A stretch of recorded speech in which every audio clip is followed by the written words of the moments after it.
Hey, what's up, everybody? This is Charles Sabanson, and welcome you guys to another episode of the Dreamers Pro Show, where we cover everything from sports, hot topics, classic debates, entertainment, and we give you guys a fresh perspective on things and how we see them. And today we got a pretty interesting show in store for you guys. Before we get into it, please make sure you like the video and sub to the channel. So we're at a pretty seminal moment in the lore or the history of the NBA, right? Pretty seminal moment, because now it seems to be that things are on the decline rapidly.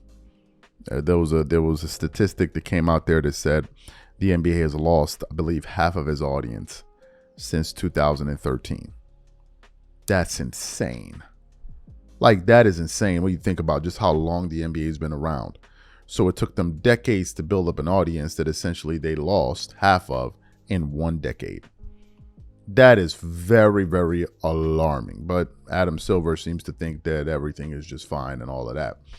But given the fact that ratings are down, given the fact that the last 2 All-Star games were an absolute disaster, the year before last, it was the lowest rated All-Star game ever in terms of viewership, like ever. And then the one after that did a little bit better, but it was still a low. It was horrendous, right? It was horrendous. And the NBA seems to be in desperation and panic mode. And this year they decided to opt for a format that I've spent probably about 30 to 60 seconds really trying to understand. That's how bad it is. I mean, as someone that really loves the NBA, as someone that really used to get excited about All-Star Weekend, they used to vote in All-Star Weekend for my favorite player to go to All-Star Weekend, get excited for what is it, the three-point shooting contest, the slam dunk contest, which was must-see TV, and of course the All-Star game. For it to go from what it used to be to what it is now, where to the point I don't even care, like I have zero interest, says a lot. But apparently this new format that the NBA is proposing, not only do NBA fans not like it, but NBA players are actually saying that they think is horrible.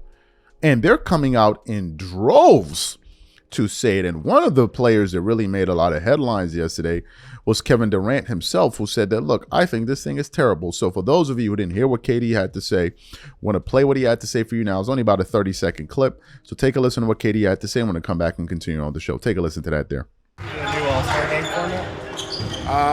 Is it like 4 different teams? Yeah, 4 teams, 6 players each. I think they're drafted by like Kenny and Shaq and Chuck, and then it's like a tournament style first to 40 points. I hate it. Absolutely hate it. I agree. It's terrible. All-Star game, formats changing, all the formats terrible in my opinion. And we should just go back to East-West, just play a game. I think we've been trying to, bring that flair back somehow with the All-Star weekend, but I think we just keep it traditional. But we'll see how this one works. You never know. I might be wrong. I'm just another guy with an opinion, but we'll see how it works. So you heard Kevin Durant's comments there, but it doesn't stop there, right? So this morning, I was actually doing research, and it seems like there are more players that have come out and said that they're not fans of it, and these players are Devin Booker and Anthony Davis. And we actually got this information from a Fadeaway World article. But before we even get into what these guys had to say, today's video is brought to you by our sponsor, Game Time. With the year almost over, I am super excited about creating memories with family and friends by attending various plays, theater shows, and sporting events. And when it comes time to look for tickets, Game Time is my go-to. Game Time is one of the most reliable marketplaces for last-minute tickets to the most popular events in sports, music, and theater in more than 60 cities across the United States and Canada. Game Time saves me money, time, and stress.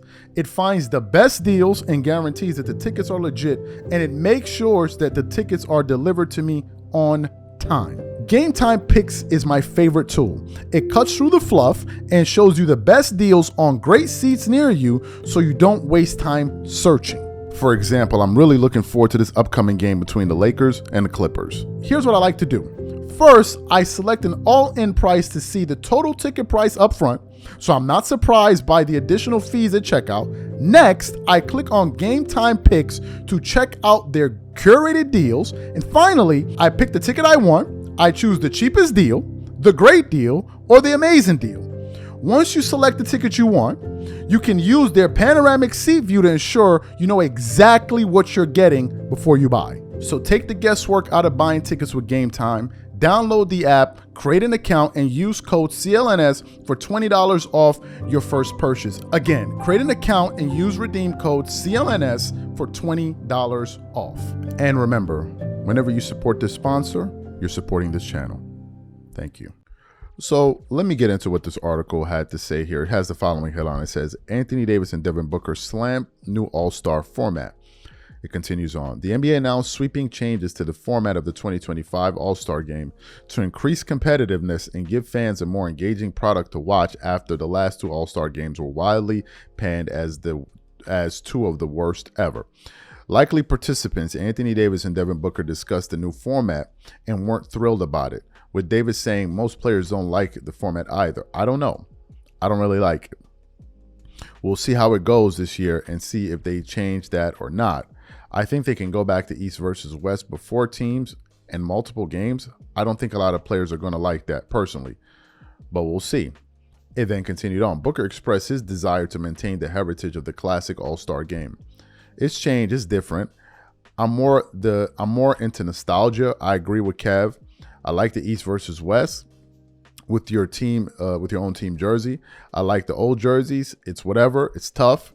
It's tough to be a part of the season. Usually the All-Star break or right after is the home stretch when you're gearing up. I say most guys going into the game are already dealing with something. It's tough, but it's kind of an important part of the NBA tradition. It's always been a highlighted weekend, but things aren't just changing and evolving. So you have to take it for what it is. So these are what these two guys had to say here.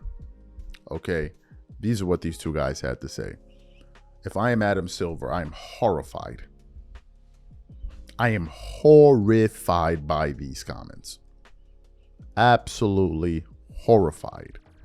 Because when you have players that are part of the product that are refusing to endorse an initiative like this, what are the fans supposed to feel? If the chef feels that the meal tastes horrible, what are the consumers supposed to think? If the chef comes out and says, this was you ordered, I don't think it's all that good, but since you ordered it, here it is. How are you going to feel about eating that meal? If the chef has absolutely zero, as a matter of fact, he's saying that he doesn't even like it. Are you going to feel good about having that plate of food? Of course not. That's who we are. And then the owner of the restaurant is sitting there saying like, yo, what is going on? This is where we are. And Adam Silver has twerked it up for these players over the last decade or so, acquiescing to any request that they had just for them to turn around and say, you know what? Sorry, buddy. Sorry, buddy. We're not feeling it. We're not feeling it. We're not a fan of it. We're not vibing with it. We're not jiving with it. So Adam Silver must be sitting somewhere and saying to himself, yo, but I did everything for you guys. This is what happens when you're a nice guy. Nice guys always get walked all over. It's just reality. People may not like people that are forceful and tough, but you respect them. A nice guy, of course you'll like him. Do I think NBA players dislike Adam Silver? No. As a matter of fact, I think they like him. But do they respect him? I don't believe they respect him at all. And it's evident. It is evident. This is the problem when you're nice and when you're trying to be nice in a position of authority. This is the problem. Adam Silver thought that these guys were his friends. They're not his friends. This is business, buddy. Not to say that you need to be a jerk, but you need to be respected. And they think he's a joke. And they think his initiatives are a joke. And that's the reason why they feel so comfortable saying what they're saying. They don't respect him. They don't respect him. Whose fault is that? It's him, because he's the leader and he set the environment for it. He thought I'm being nice. Oh, I'm being nice. It ain't going to work, buddy. Because it ain't going to work. And you can see it right now blowing up in his face. And I'm sure Adam Silver did not celebrate when he heard these players make these comments. But this is where we are. Whatever you guys think, please leave your thoughts and comments in the comment section. We catch you on the next show. Peace.